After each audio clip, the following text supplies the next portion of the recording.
I declare that as I love the Lord, His unfailing love surrounds me, strengthens me, and secures my every step. As I diligently seek Him, I will surely find Him. Unstoppable riches and honor, enduring wealth and lasting prosperity are mine. No barrier, no opposition, and no limitation can block the blessings that flow from His presence. I declare that I walk in divine favor, carrying heaven's abundance wherever I go. My life is marked by honor, prosperity, and unstoppable grace that cannot be denied nor diminished. Wisdom crowns me with strength. Favor opens doors before me, and abundance follows me all the days of my life. These are my declarations in the name of my Lord and Savior, Jesus Christ. Amen. Praise the Lord. At sabihan mo nga ang tatlong tao, pabanal ka ng pabanal, payaman ka ng payaman, pa-level up ka ng pa-level up. Come on. Pabanal ka ng pabanal, payaman ka ng payaman, pa-level up ka ng pa-level up. Makakaupo na po kayo? Sino po dito sa umagang ito, you received a threefold blessings from God? Amen? Tayo po ay naniniwala na itong mga positive declarations na ito ay mga pangako ni Lord sa atin.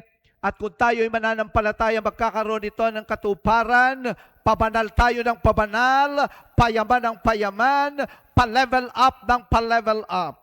Because the Lord is transforming us from glory to glory. Lahat ng nananampalataya, muli magbigay ng malakas na palakpak sa ating Panginoon. Hallelujah!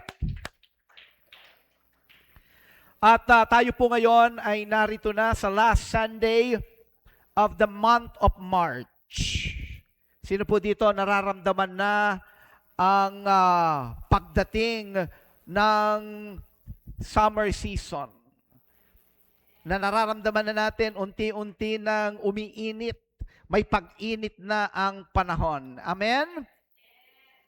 At ito na rin po ang last Sunday ng month of March at ang atin pong series, Faith Fueled Fortune. Yan po ang ating pinag-uusapan sa buong month of March. Ang nais ng Panginoon, ang pananampalataya natin ay mag-level up. Hindi po pwede na ibuhos ng Panginoon ang kanyang mga pagpapala at tagumpay sa buhay ng kanyang mga anak kung hindi magle-level up ang ating pananampalataya. Wala pong ibang paraan. Kinakailangan talaga mag-level up ang ating pananampalataya dahil ang sabi ng salita ng Diyos, without faith, it's impossible to please God. Hebrews chapter 11 verse 6, without faith, it is impossible to please God.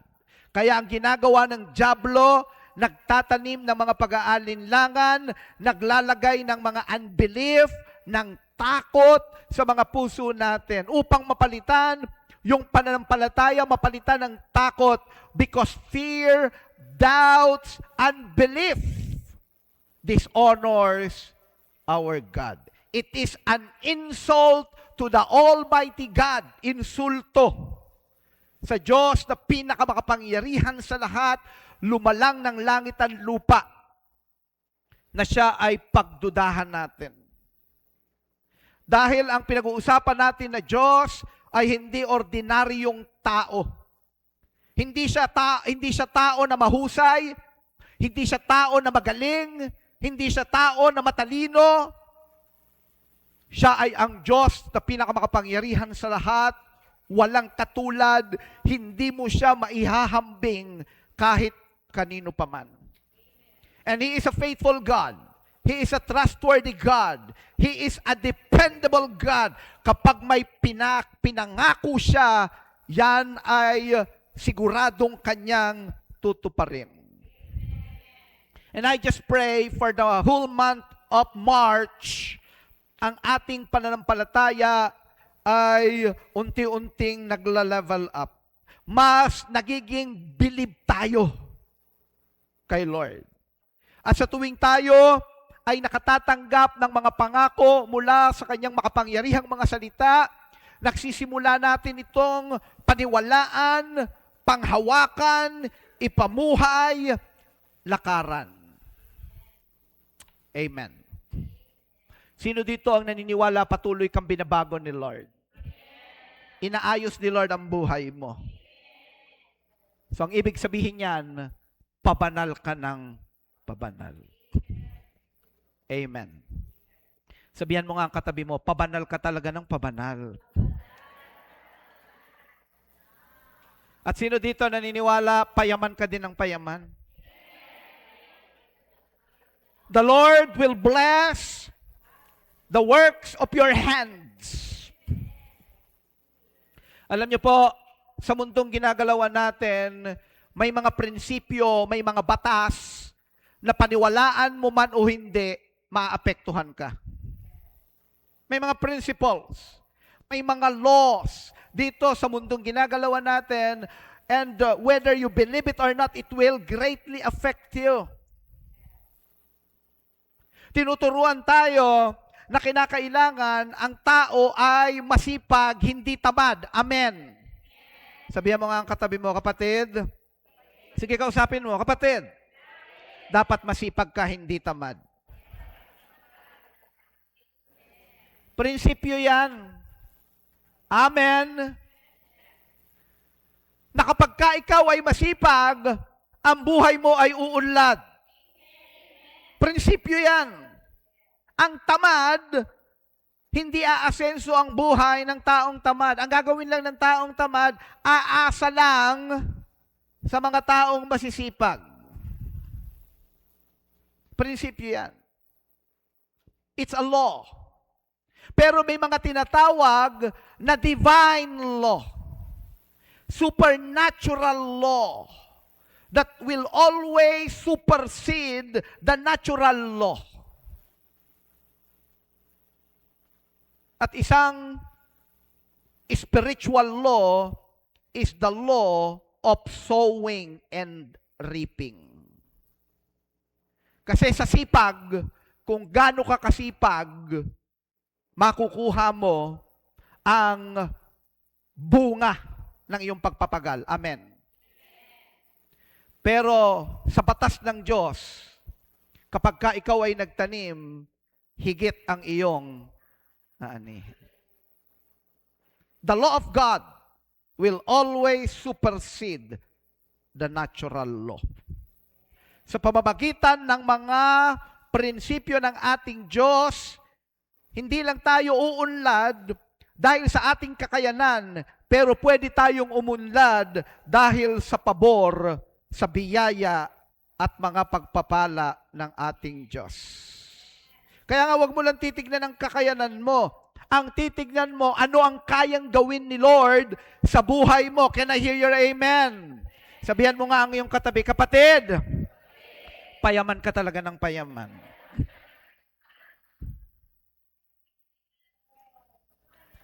Kaya nga lamang, itong mga prinsipyo na ito ng salita ng Diyos, para ma-activate sa buhay natin, we need to operate in faith. Because without faith, it is impossible to please God. Because anyone who comes to Him must believe that He exists and that He rewards those who earnestly seek Him. Hebrews chapter 11, verse 6. Kaya itong huling linggo na ito ng ating series, Faith Fueled Fortune, patuloy nawa na mag-level up ang mga pananampalataya natin, and then we will be able to experience the miracles that comes from God. The impossible will become possible. Lalo na sa panahon ng krisis na ito, ang iisipin ng maraming mga tao, pwedeng isipin ng maraming mga Pilipino, grabe, magkakahirap-hirap na naman ang buhay ng mga Pilipino, magkakahirap-hirap ang buhay ko. Erase, erase. Let us believe that the economy of the kingdom is not dependent on the economy of the world. Kung tinanggap mo, nanampalataya ka sa Panginoong Jesucristo, ang pananampalataya natin, ibinibigay natin sa ating Diyos. Kung nanampalataya ka sa Panginoong Jesucristo, then we are all sons and daughters of the kingdom. Ang pagpapala natin ay hindi nakadepende sa bansang ginagalawan natin sa ekonomiya ng ating bansa at ng mundong ito.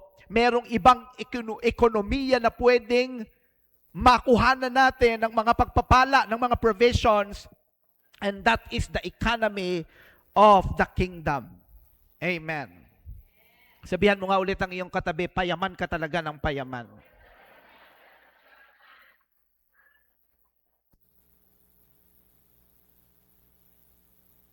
Hallelujah. Amen. Kaya yung dinedeclare natin, pag nilagyan natin ito ng pananampalataya, matatanggap natin ang katuparan nito sa ating mga buhay. One day, very, very soon, makikita mo yung katabi mo, iba na ang takbo ng kanyang buhay. Kasi nanampalataya siya sa Diyos na may kakayanan na siya ay pagpalain. Sabihan mo nga ngayong katabi, pabanal ka ng pabanal, payaman ka ng payaman, pa-level up ka ng pa-level up. Anong ibig sabihin ng pa-level up ng pa-level up? Ang ibig sabihin nito, the Lord will promote you. Amen. Ang totoo nito, God's promotion for you is just waiting. Hinihintay ka na maniwala, manampalataya, panghawakan ng mga pangako ng ating Diyos. Palakpakan nga natin ang Panginoon. Hallelujah! At ang pag-uusapan natin sa umagang ito, binigyan ko ng title, The Faith and Fortune of David, the Shepherd King. The Shepherd King. Na pag tinignan natin ang kwento ng kanyang buhay, he was an ordinary boy, an ordinary shepherd boy. Hindi nga lamang siya ordinary, pero pag tinignan natin, subordinary. Rejected. Kaya nga lamang ang ating Diyos, nung tinitignan niya si Haring Saul, si King Saul, paulit-ulit na nag-disobey sa kanya. The first king of the nation of Israel. Sayang, nandun na eh. Pinili na ng Diyos eh. Pinagpala na ni Lord.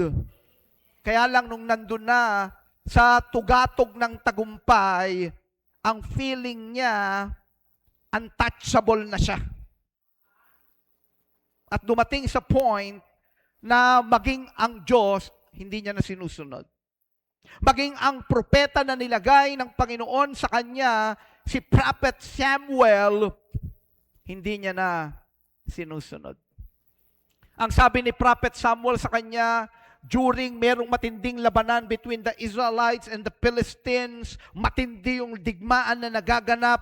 Ang sabi ni Prophet Samuel kay King Saul, pupunta ako dyan, hintayin mo lang ako, within 7 days, darating ako.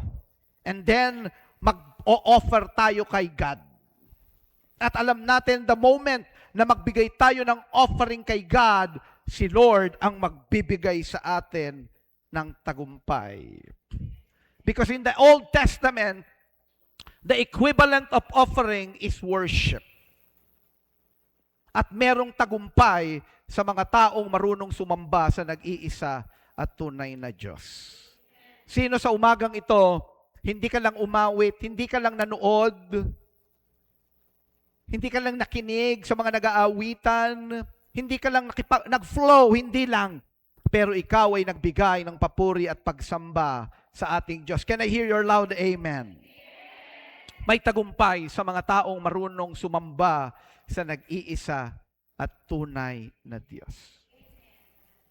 Kaya nga lamang on the seventh day, nainip si King Saul. Hindi niya na mahintay si Prophet Samuel, parang nawala yung kanyang pagtitiwala sa Diyos na hindi sila pababayaan. Nainip. Alam niyo ang ginawa ni King Saul?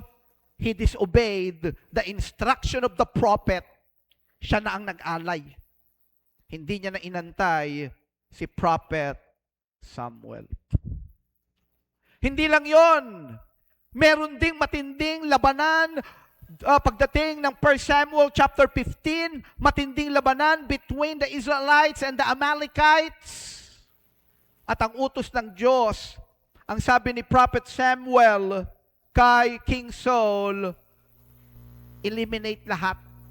Walang ititira sa mga Amalekites. Paulit-ulit na silang nagkasala sa Diyos from the very beginning. Walang ititirang Amalekites. Alam niyo ang ginawa ni King Saul?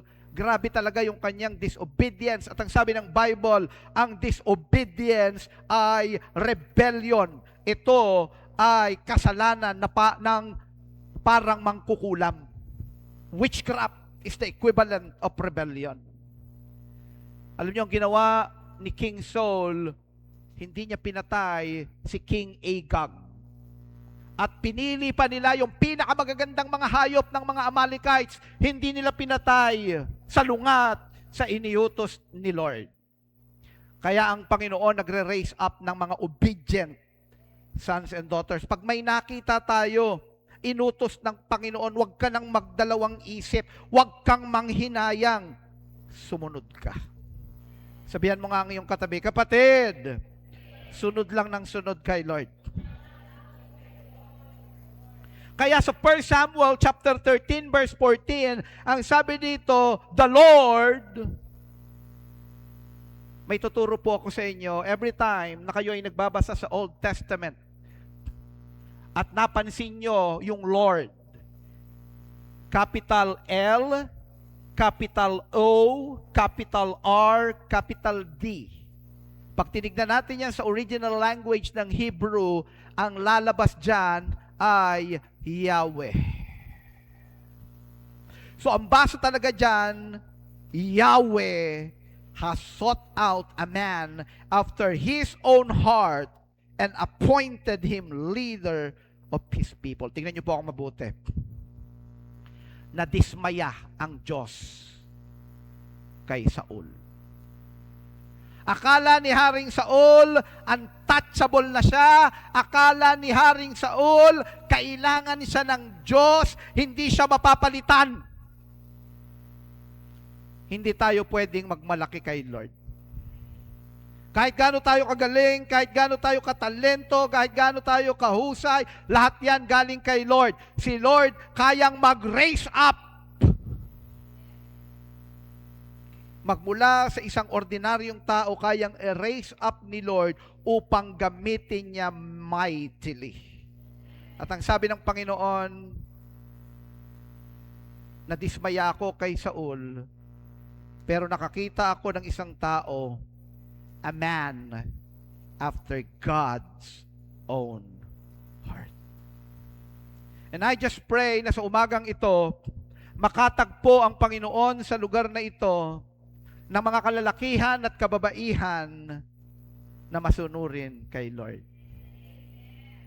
A man and a woman after God's own heart. Sabihan mo nga ang iyong katabi, kapatid, baka ikaw ang tinutukoy ni Bishop. David's journey is not just history. Totoo siyang nabuhay. Alam niyo po, nung taong 2023, February ng 2023, kami po ni Rebsel ay nakarating sa Israel. At nagtungo po kami sa Bethlehem, the city of David. At napuntahan namin ang tomb of King David. Kaya nga nung nandun kami, hinawakan ko yung tomb. Sabi ko, I'm claiming the kingly anointing, the prophetic anointing of King David.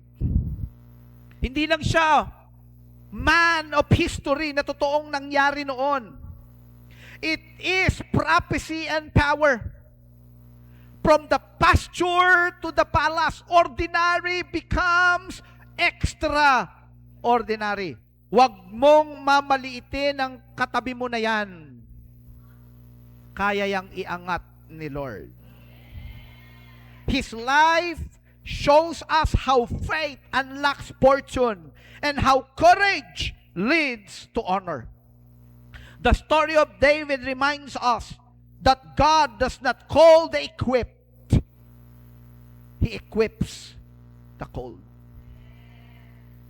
Yung tinitignan mo, hindi ko naman kaya, hindi ko kaya yan. Tama ka. Hindi mo talaga kaya.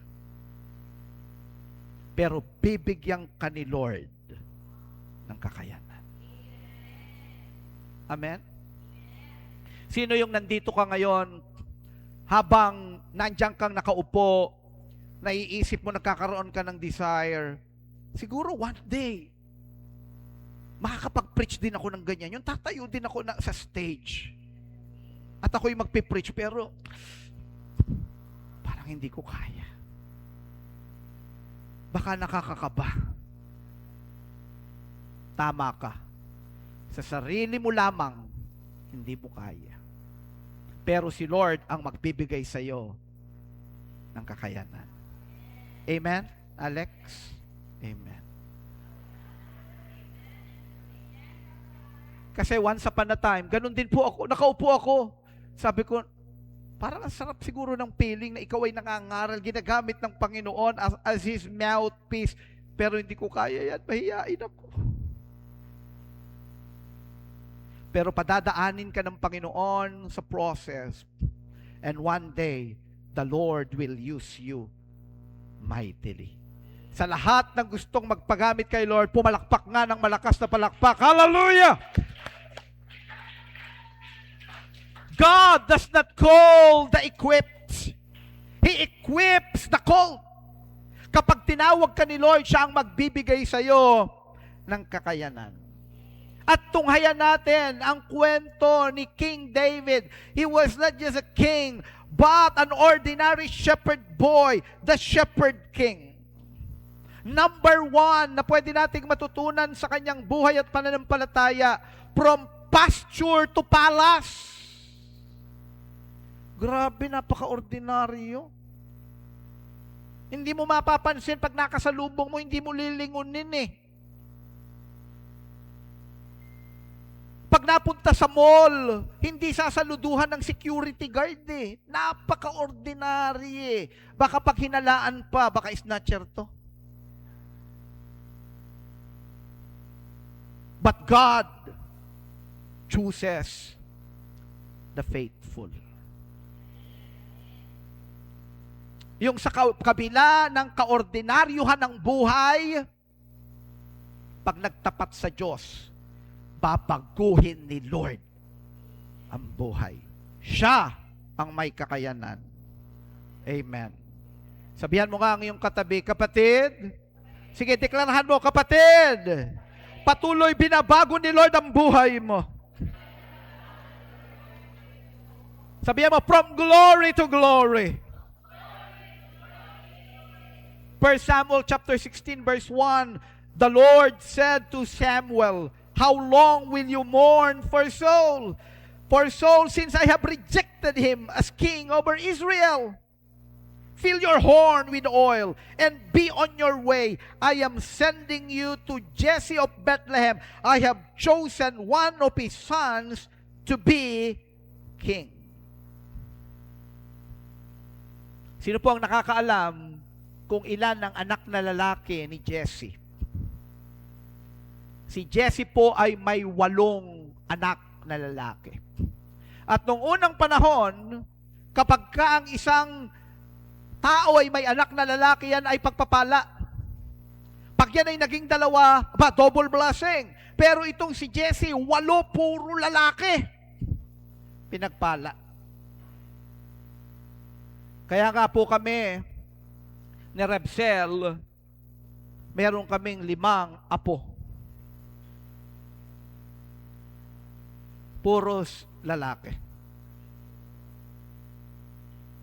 Hindi ko na masyadong pinag-uusapan ng anak. Mga apo na ang aking pinag-uusapan. Kaya, we're so blessed. At humihingi pa ako sa Lord, padalhan mo pa kami ng marami pang mga apo. Pero humihiling din kami ng mga babaeng apo.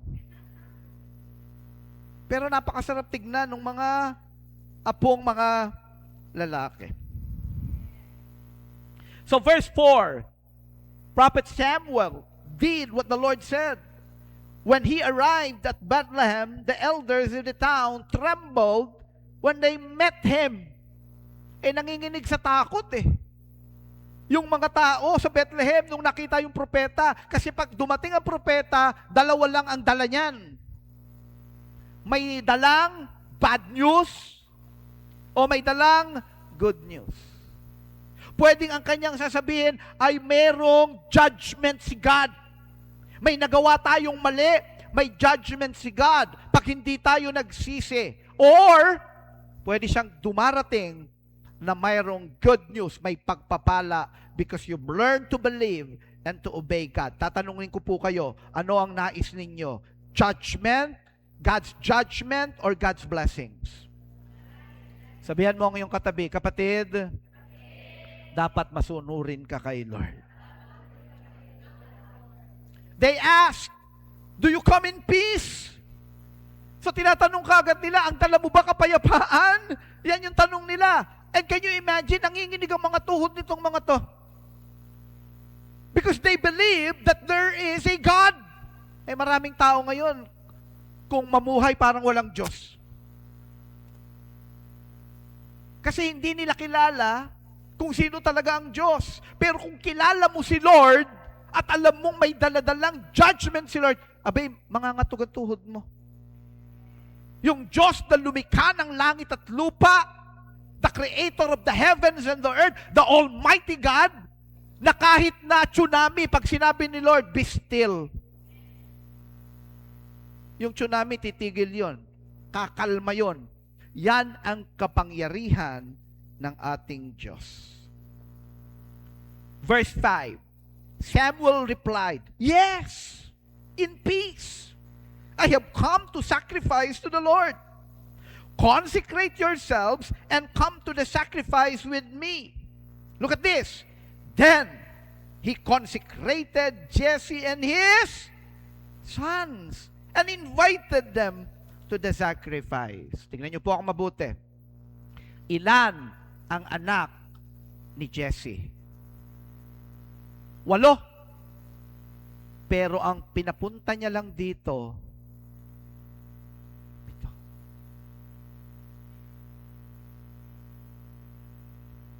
Look at verse 10. Jesse had 7 of his sons pass before Samuel. Prinisinta yung kanyang mga anak na mga lalaki. Ang una, si Eliab, yung panganay, matangkad, parang si King Saul. Ang sabi ng propeta, baka ito na yung pinili ng Diyos na susunod na magiging hari. Ang sabi ng Panginoon, hindi siya.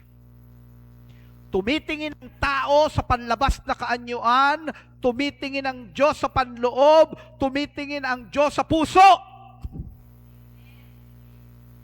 Huwag ka magpapabulag.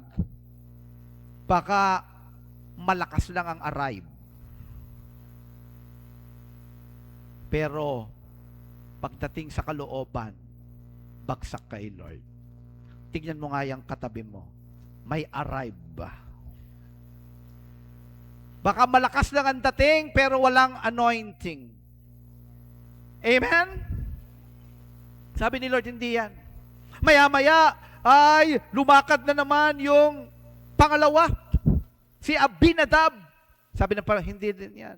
Yung pangatlo, si Shama. Sabi ni Lord, hindi din yan. Abay, dumaan na yung 7. Sabi dito, Jesse had 7 of his sons pass before Samuel, but Samuel said to him, the Lord has not chosen this. So he asked Jesse, are these all the sons you have? Sabi ni Prophet Samuel, sandali lang, meron pa bang iba? Kasi sabi ni Lord, pipili ako ng susunod na magiging hari, isa sa mga anak mo. May iba pa ba? Tingnan niyo ang sagot ni Jesse. There is still the youngest. Meron pa pala. Jesse answered, but he is tending the sheep. Ang sabi ni Jesse, meron pa yung bunso. Pero parang sinasabi, if you will read between the line, ang sinasabi dito ni Jesse, meron pa, pero pag tinignan ko, hindi siya. Yung standard, hindi aabot pang taga-alaga lang ng tupa. Maling ikaw, pag tinignan ka ng tao, anong kayang gawin niyan? Pag tinignan ko nga yung background, bagsak. Pero iba ang nakikita ni Lord. Pwede bang palakpakan natin ang Panginoon? Hallelujah!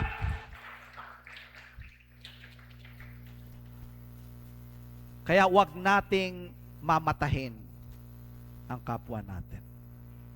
Amen. Sabi nga ng ating papatid, don't eyeing anyone. Wag mong mamatahin. Samuel said, send for him. We will not sit down until he arrives. Pasundo mo. Wala ito sa kapitbahay. Nakarating na po kami ng Bethlehem.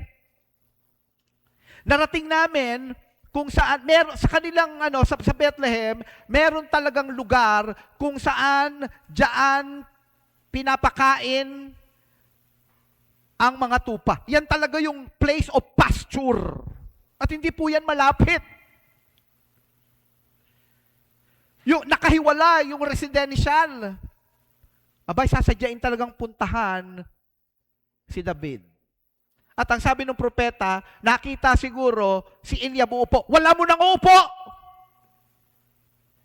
Ito yung nung una, nung lumalakad sa harapan ng propeta, ay may makikisig Actually, pag tinignan natin yung kwento nito, mga sundalo ito ni Haring Saul.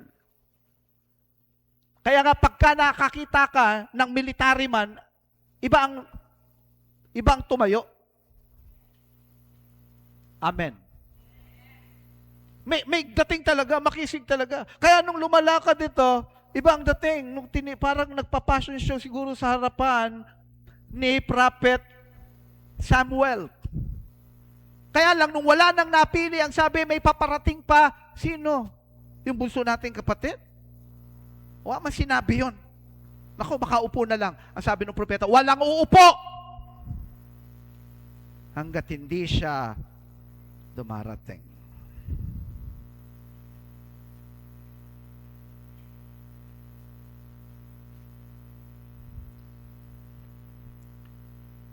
Alam niyo po ba, na yung 7 anak ni Jesse, bago humarap kay Prophet Samuel, kinonsecrate muna sila.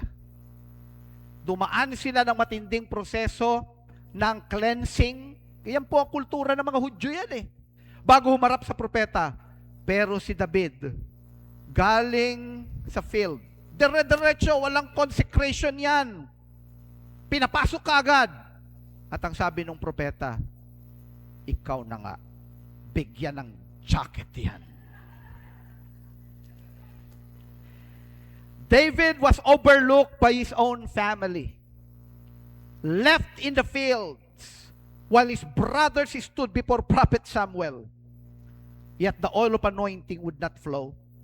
Hindi maibuhos yung anointing. The oil of anointing would not flow until the shepherd boy arrived. What men forget, God remembers. Minsan may feeling ka, parang nakalimutan ako ni Lord. Amen? Ano kaya ang ginagawa? Ano kaya ang naramdaman ni David? Nandoon siya sa place of pasture. Alam niya, yung kanyang mga 7 mga kapatid na mga lalaki, iniharap sa propeta. Siguro nung nag-announce si Jesse sa kanyang tahanan, darating daw si Prophet Samuel. At yung mga kalalakihan, haharap sa kanya. At pinili yung pamilya natin, yung mga anak na lalaki iharap sa kanya. Sabi ni David, talaga po, oo, pero hindi ko kasama. Maepal ka, pumunta ka doon, magbantay ka ng mga tupa. Minsan meron tayong feeling na tayo ay rejected. Hindi na-appreciate. Pero nakatingin palagi sa iyo si Lord. Amen.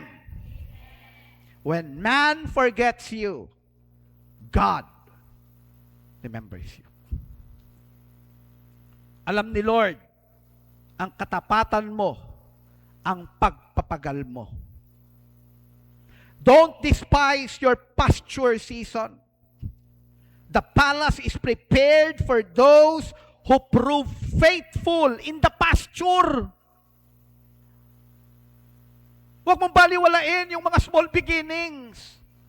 Ang mapagkakatiwalaan sa pinakamaliliit, pagkakatiwalaan sa pinakamalalaki. Maging matapat ka. Matapat ka ba sa piso? O ikaw yung tipong piso lang naman. Pag pinagkatiwalaan ako ni Lord ng 10,000, magiging matapat ako. Hindi ka makakarating sa 10,000. Pag nagka 100,000 na ako, magiging matapat ako. Hindi ka darating doon. Maging matapat ka muna sa piso. Amen. Ang pinagkakatiwalaan ni Lord, yung mapagkakatiwalaan niya sa piso. Kahit tayo naman kapag merong kilala ka, kinukupit ang piso, pagkakatiwalaan mo ng 1,000? Pag nakita mo, aba matapat sa piso to eto 100. Matapat pa rin. Eto 1,000. Matapat pa, eto 10,000. Ang nakakalungkot, may mga tao, pagdating ng 10,000, bumibigay na. 10,000 pa lang yan. Pinagkatiwalaan ng 100,000, bumigay na talaga.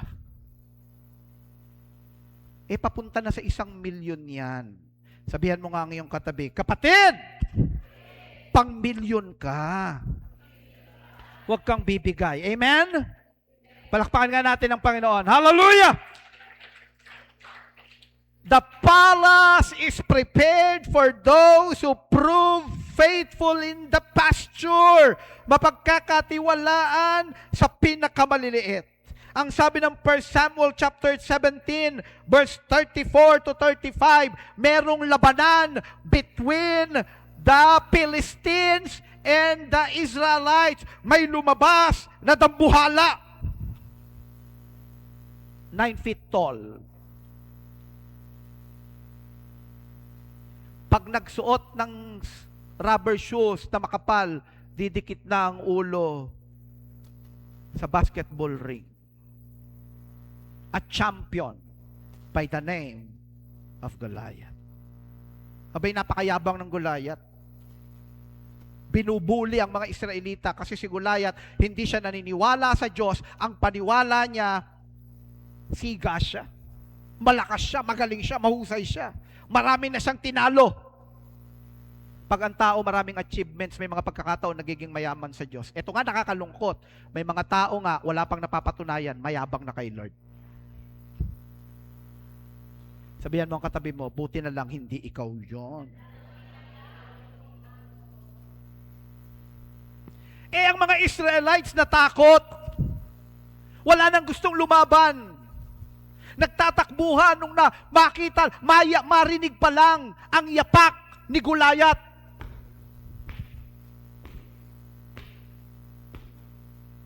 Ganyan ang ginagawa ng dyablo. Sisintakin tayo. Ang sabi ng dyablo, Mga anak ng Diyos, krisis lang, bibigayan. Nagtatights yan, padala mong krisis yan, di na yan magtatights. Matatakot yan.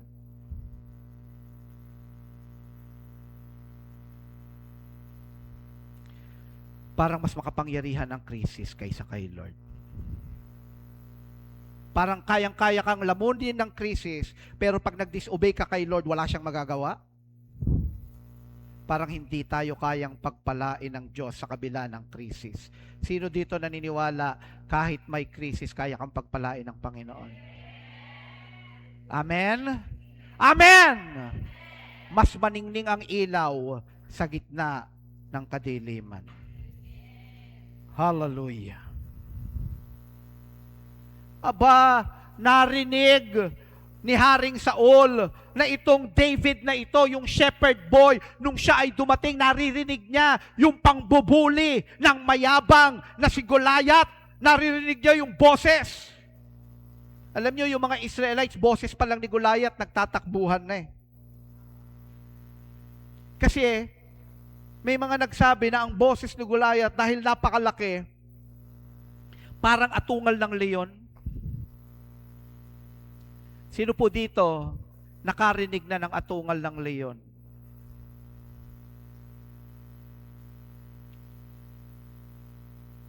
Nagpunta kami ng Clark Safari. Yung leon ay nandun sa kabila. Merong malaking pader, nandun sa kabila. Hindi pa namin napupunta. Nasaan ba yung leon? Hinahanap namin yung leon. Kasi yun ang gustong makita ng mga apo ko, yung leon. Yung pala yung leon nandun sa kabila. Biglang umatungal. Hindi ko nga ka.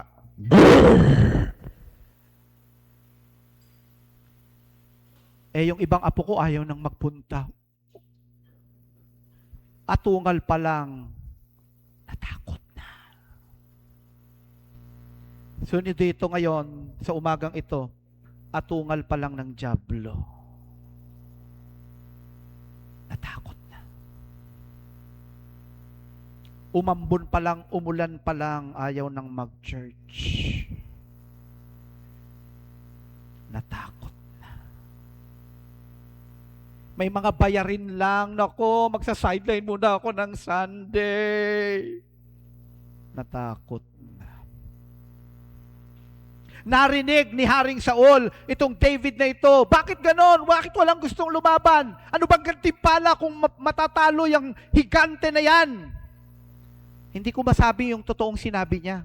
Basahin nyo na lang ang Bible. O sa English ko na lang sasabihin. Napakayabang ng uncircumcised na yan. Ang sabi ni David, pinatawag si David ng hari. Ito ang sabi ni David. But David said to Saul, your servant has been keeping his father's sheep. When a lion or a bear came and carried off a sheep from the flock, I went after it, struck it, and rescued the sheep from its mouth. When it turned to me, I seized it by its hair, struck it, and killed it.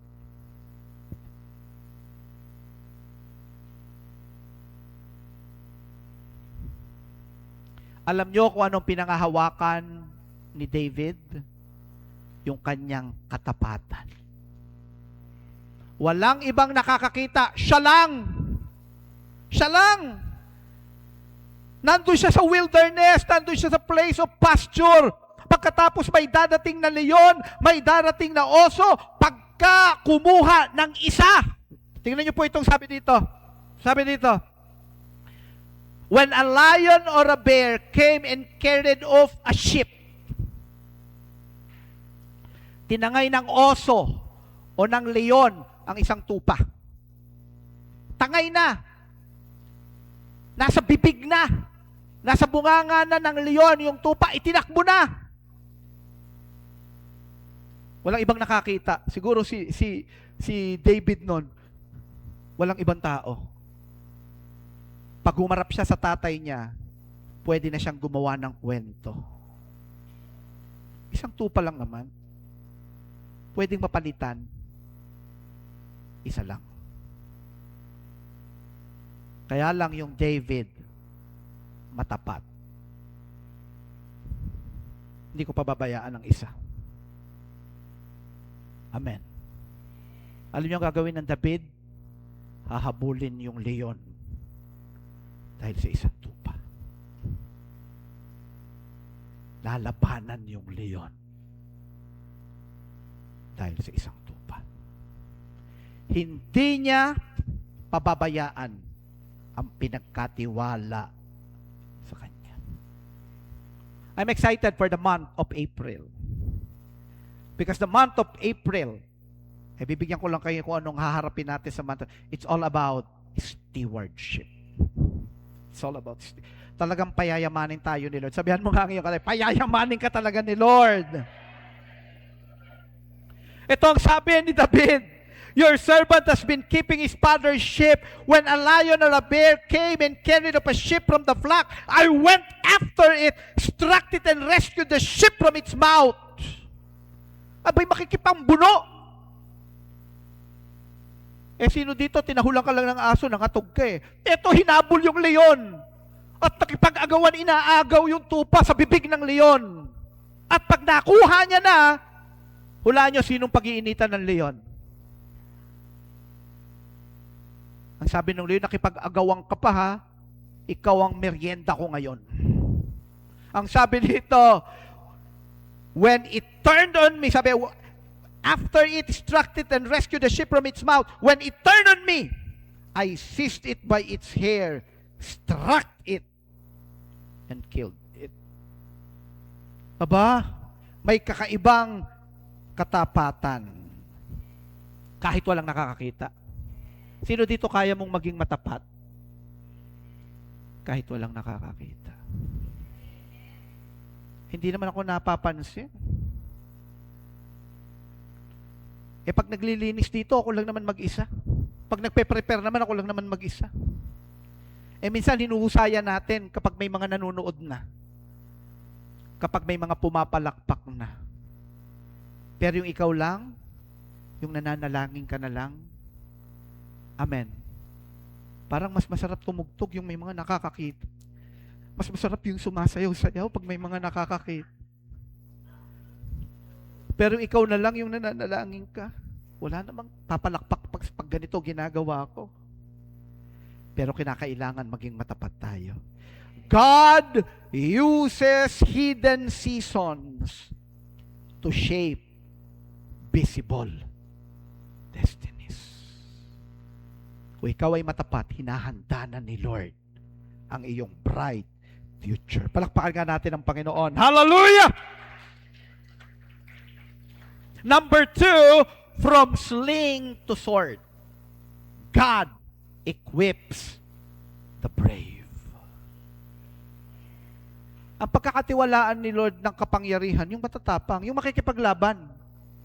Bakit ka i-empower ni God kung nakaupo ka lang dyan? Pero kung ikaw ay tatayo, ikaw ay hahayo, ipagagamit mo ang buhay mo kay Lord, the Lord will empower you. What David said was overheard and reported to Saul, and Saul sent for him. David said to Saul, let no one lose heart on account of this Philistine. Your servant will go and fight him. Ang sabi ni David, ako lalaban.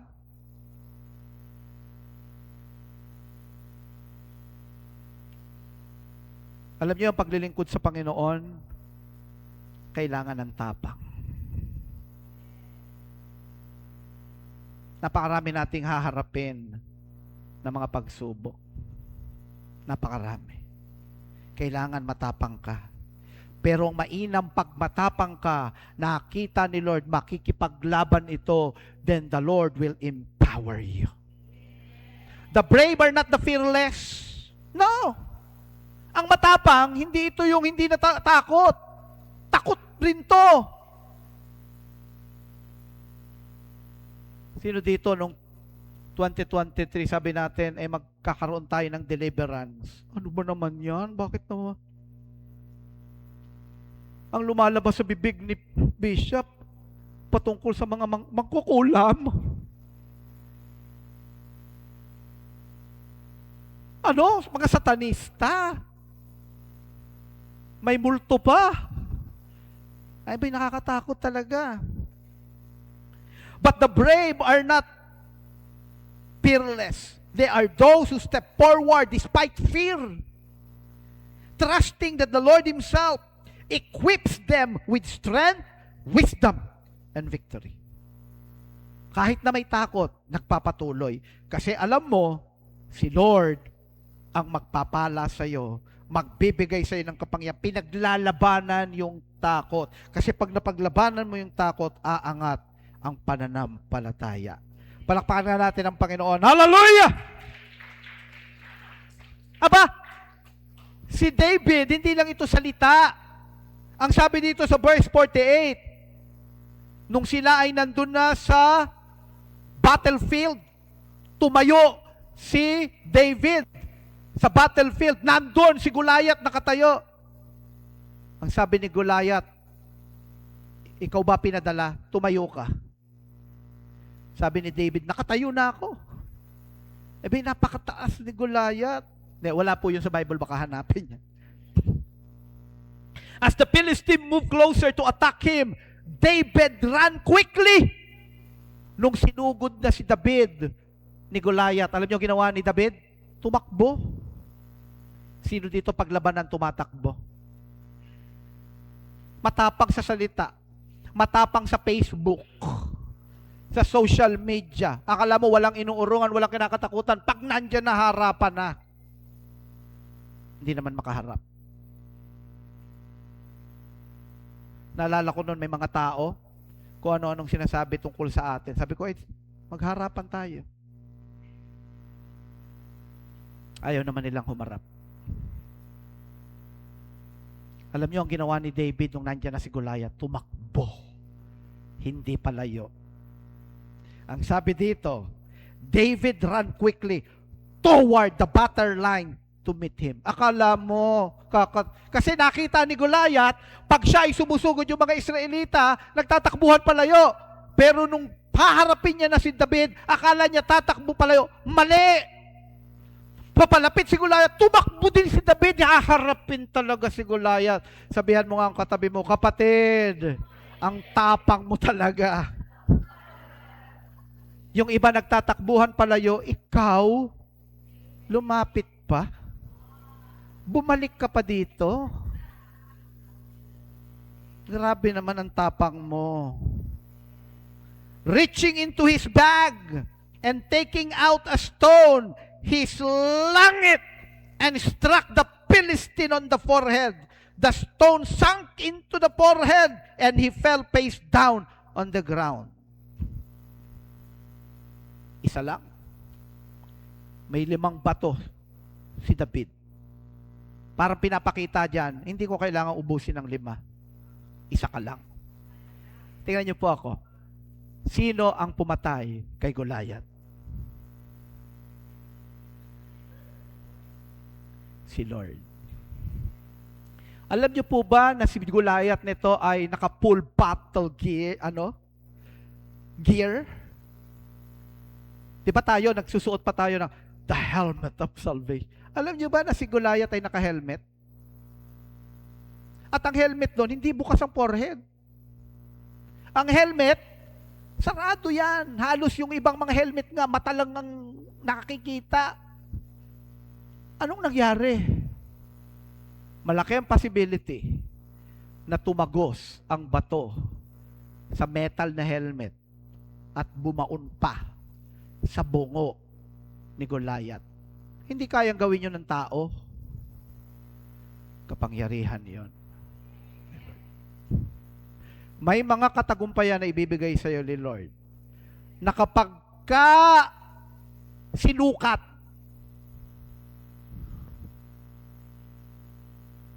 kilala ko si JM. Hindi kaya ni JM yan. Titignan, kilala ko si Banji. Imposible yan. Si Banji ang kilala mo, pero hindi mo kilala ang Diyos ni Banji. Hindi mo kilala ang Diyos ni JM. Ang hindi kaya ng tao, kaya ni Lord. Ang imposible sa tao, posible kay Lord. Palakpakan ka natin ang Panginoon. Hallelujah!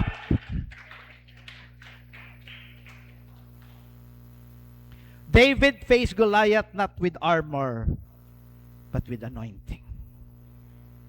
Kaya napakahalaga na tayong lahat ay nag-ooperate sa anointing ng Panginoon. God equips the brave not with human ability, but with divine anointing. Courage without God is just recklessness.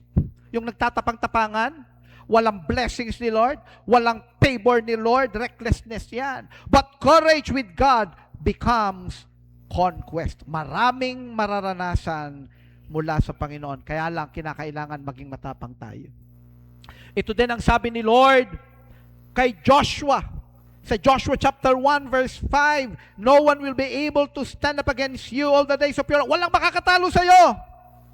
As I was with Moses, so I will be with you. I will never leave you nor forsake you. Be strong and courageous, because you will lead these people to inherit the land I swore to their forefathers to give them. Verse 7, be strong. Inulit-ulit yung strong. But this time, be strong and very courageous. Be careful to obey all the law my servant Moses gave you. Do not turn from it to the right or to the left, that you may be successful wherever you go. Ang taong matapang pagtatagumpayin ni Lord. Lahat ng nananampalataya pumalakpak, sumigaw ng hallelujah! Tapangan na natin. Nandito na tayo. Amen? Ang pangako naman ni Lord, hindi tayo pababayaan. Last, number 3. From worshiper to winner. Kaya pinag-usapan natin yung worship, napakahalaga. God rewards the seekers. Kaya nga, sa darating natin na youth camp, we want to raise up God chasers. Seekers of God. Kaya yung mga kabataan natin, papuntahin nyo dyan sa youth camp na yan. Ang sabi ng Psalm chapter 18 verse 3, I call to the Lord who is worthy of praise, and I am saved from my enemies. Ang binibigyan ng Panginoon ng katagumpayan, yung marunong kumilala sa Kanya, yung marunong magpuri sa Kanya, yung marunong mag-worship sa Kanya. Your worship today is your victory tomorrow. Isang story sa New Testament in the book of Acts. Si Apostle Paul at si Silas, sila ay nakabilanggo. At ang sabi dito, about midnight, Paul and Silas were praying and singing hymns to God. Sabi, nakaranas ng oppression, nakaranas ng matinding problema. Sa halip na magreklamo, sa halip na sisihin si Lord, naglilingkod na nga ako, ganito pa naranasan ko. Naglilingkod na nga kami, ganito pa nangyari sa amin. Sa halip na magreklamo kay Lord. Alam niyo ginawa ni Apostle Paul at ni Silas? Nanalangin at umawit kay Lord. And the other prisoners were listening to them. Abay, nakabilanggo. Walang libangan yung mga bilanggo. Nakinig na rin. Ha? Kahit wala sa tono. Nakinig sa kanilang awitan. Verse 26, suddenly. Sabihin nga natin, suddenly. Grabe. Ang mga taong marunong mag-worship kay God, mararamdaman ka agad yung intervention, yung pagkilos ni Lord. Suddenly, there was such a violent earthquake that the foundations of the prisoner were shaken. At once, all the prison doors flew open, and everybody's chains came loose. Nagbukasan ng mga selda, ang kanilang mga tanikala, mga kadena nagbagsakan. Kumilos si Lord. Akala natin baliwala. Alam nyo, nakakalungkot nga, may mga Kristiyano. Umaten tayo ng Christ the Rock, siguro dumating na tayo doon, mag-11. Meron pa namang kantahan yan.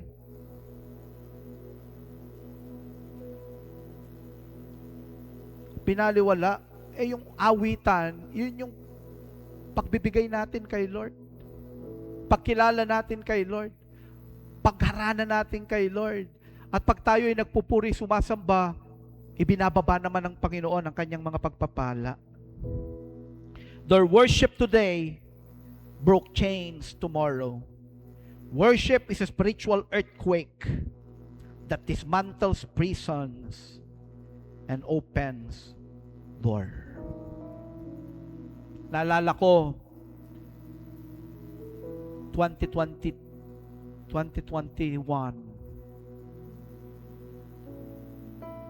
COVID. Nasa hospital ako. Nakapikit ang mata ko pero yung diwa ko buhay. Narinig ko yung doktor. Kailangan na pong tubuhan si sir. Naka-high flow ako. Hindi nagbabago yung oxygen level ko. Mababa pa rin. Tutubuhan na po. Maghihintay lang po tayo ng available. Alam nyo, ang umaano sa isip ko noon, ang dami na kasing namamatay, kabi-kabila, naririnig ko. Nasa emergency room ako ng 1 week. Naririnig ko, may namatay dito, na mabigla na lang may hahagulgol. Kasi may namatay. Ang naririnig ko, hihintayin po nating may mamatay para may maging available doon sa tubo. At ako na ang isusunod na i-intubate. Nagpray ako, Lord. Gusto ko pa pong mabuhay. Napakaganda ng asawa ko. Baka mag-asawa ulit.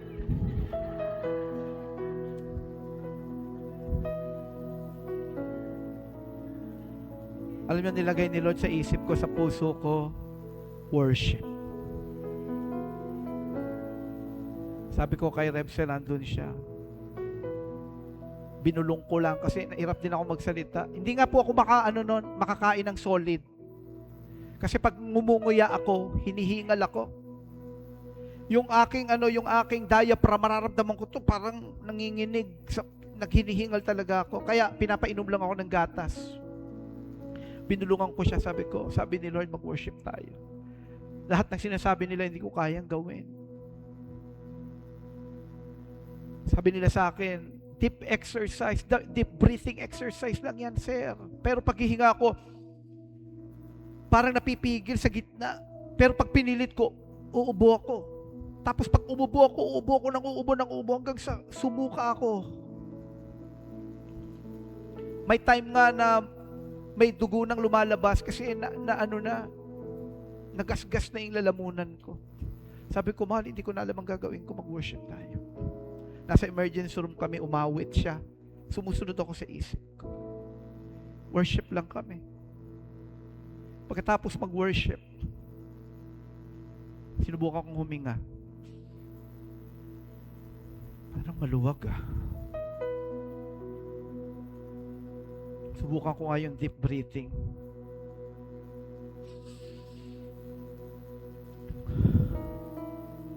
Nakahinga ako. Kid John, kuhanin mo nga yung nilagay sa akin na pagkain. Baka inubos ni David kanina, nandiyan pa ba?